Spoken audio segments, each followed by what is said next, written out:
Halo teman-teman digital printing, ketemu lagi nih sama saya. Kali ini saya akan memberikan informasi sekaligus tutorial bagaimana cara cutting stiker.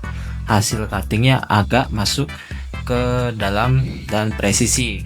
Nah, kebanyakan dari teman-teman mencoba cutting sendiri dan hasilnya pasti biasanya kebanyakan yang lari kan. Nah, oke, langsung saja saya akan memberikan beberapa tutorialnya. Oh ya teman-teman, sebelum lanjut, ini hanya berlaku untuk mesin tipe RC60XA dan RC130XA versi lama ataupun baru ya.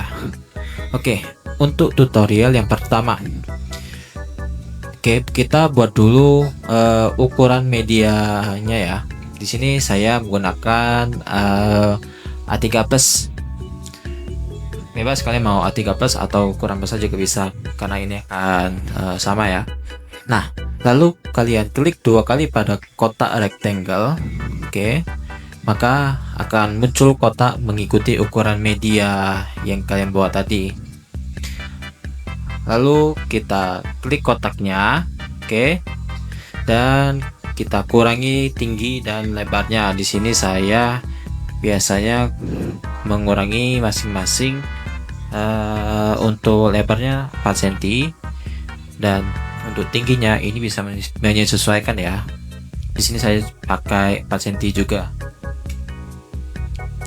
Setelah selesai kita ubah ukurannya, baru kita ubah ke hairline. Udah pakai hairline. Lanjut kita buat sensor markingnya. Di sini saya akan berikan yang untuk yang versi baru dulu ya. Untuk segmennya satu aja karena A3 plus. Kalau untuk yang bisa lebar 1 meteran, biarin segmennya otomatis ya. Selanjut kita klik apply. Setelah dibuat, selanjutnya jangan lupa kita lock dulu kotak yang tadi. Supaya waktu kita ngedesain nggak kegeser ya kotaknya. Selanjutnya baru kita siapkan desain nih. Ini desain yang contoh dari saya. Dia ini garis cuttingnya ya, ini. Dan ini desainnya, dia sedikit agak ke dalam. Dan mari kita susun desainnya, dan jangan lupa untuk desainnya biasanya kan ada kelihatan nih, ada yang kotak abu-abu ini biasanya kadang kayak background transparan yang tidak kelihatan. Nah, sebelum didesain kalian harus hilangkan dulu atau di crop ya, supaya desainnya benar-benar ngepas ukurannya. Takutnya nanti kalau nggak di crop itu hasilnya bisa lari juga. Kita susun dulu.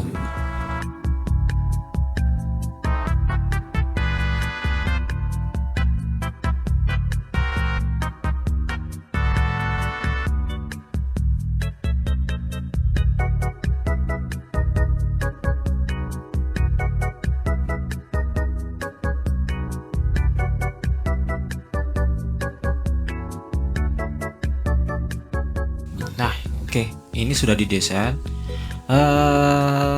Baru kalian coba print dan tes cutting ya. Ini untuk yang mesin terbaru ya, karena dia masih pakai sensor titik. Nah, selanjutnya ini yang untuk yang sensor yang mesin lama. Selanjutnya ini untuk yang mesin lama. Kita sudah ada desain juga di sini. Tetap sama, dia masuk ke dalam. Nah, untuk caranya tetap sama ya teman-teman, kayak tadi kita masih buat kotak terlebih dahulu, kemudian kita kurangi untuk lebarnya 4 dan tingginya kita buat jadi kurangi 2 aja. Baru kita kasih sensor marking yang untuk mesin lama ya.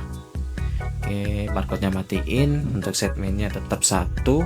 Offsetnya di sini saya biasanya pakai 15. Kalau pakai offsetnya 10 takutnya itu nggak kebaca ya, mesinnya suka stuck gitu. Nah, udah buat. Jangan lupa kayak tadi kita lock dulu atau kunci. Setelah di lock baru kita susun lagi desainnya seperti tadi.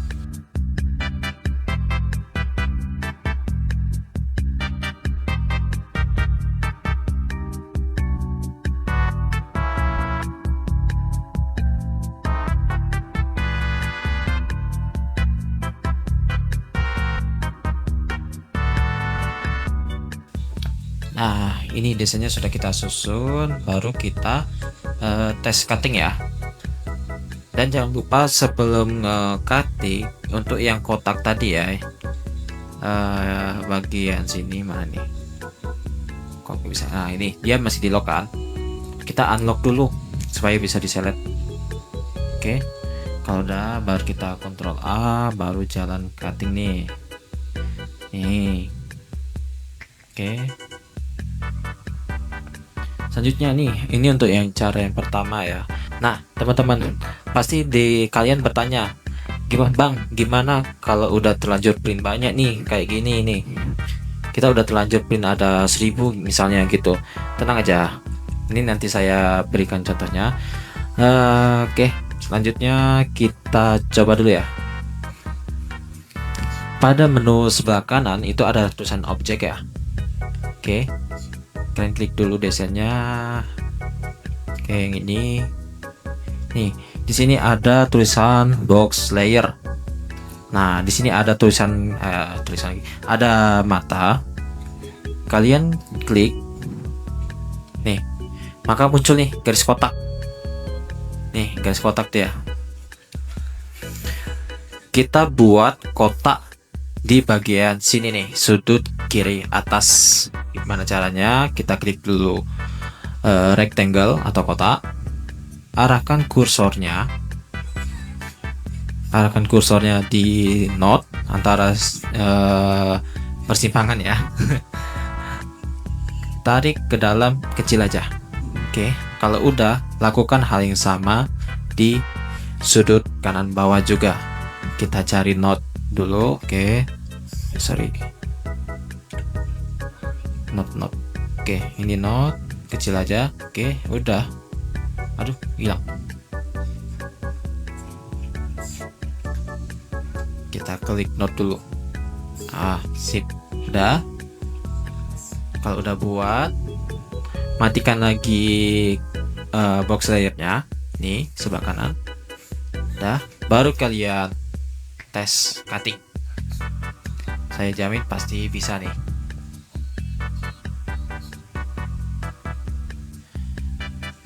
Ini untuk yang ini bisa dilakukan di untuk yang pakai mesin terbaru ya, yang mau titik atau siku itu tetap sama, dia ada di bagian box layer nih, kayak gini.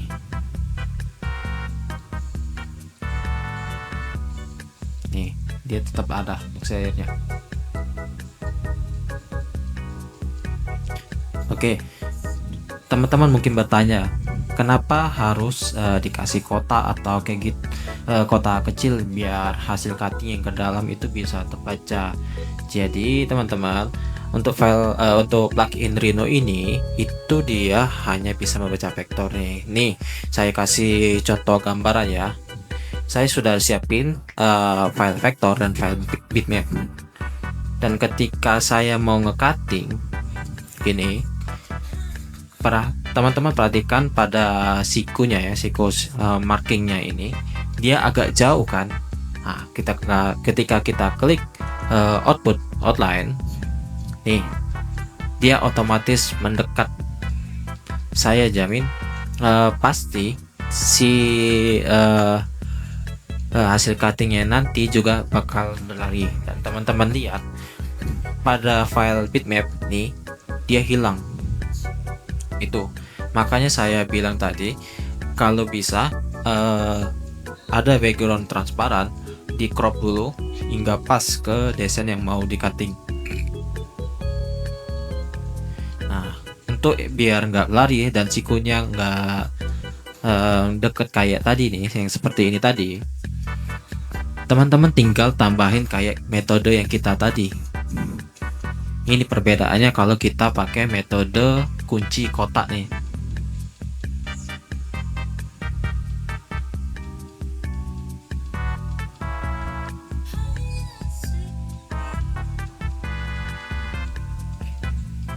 Kita buat dulu.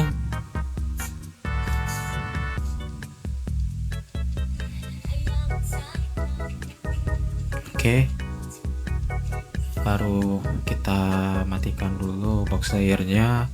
Oke, kita cutting.